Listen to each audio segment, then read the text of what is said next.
বন্ধুরা দেখো, আমার অনেক দিনের পুরনো স্বপ্ন ছিল, সেই স্বপ্ন আমার ভগবান পুরো করেছে। আজ আমার নিজের বোম্বেতে ঘর হয়ে গেছে।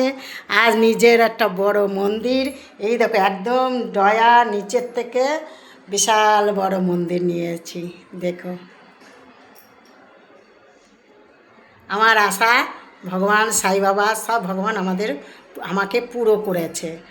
আর দেখো আমি আজকে বৃহস্পতিবার, আজকে দেখো এখানে আমার বাবা বসে আছে, মা লক্ষ্মী, তারপরে দুয়ারকার দিশ, তারপর জগন্নাথ, মা লক্ষ্মী, সাই বাবা, দেখো সব ভগবান আছে। বড় মা বসে আছে, ওই দেখো বড় মা, দেখো শিব বাবা কোথায় বসে আছে, চরণ। আর একটা জিনিস নিয়েছি, আর সাথে সাথে ঠাকুরের মন্দির নিয়ে এসেছি, আর এই টি টেবিলটা নিয়ে এসেছি, লোকজন আসলে চাই পানি সব দিতে পারবো।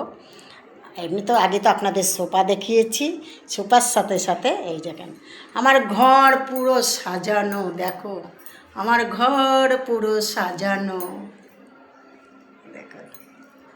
আর আমাকেও দেখে নাও, আমার ঘর সাজানো, আমার ভগবান মন্দির কেমন হয়েছে আপনারা কমেন্ট করে বলবেন। ঠিক আছে, বাই। আপনারা সবাই ভালো থাকুন।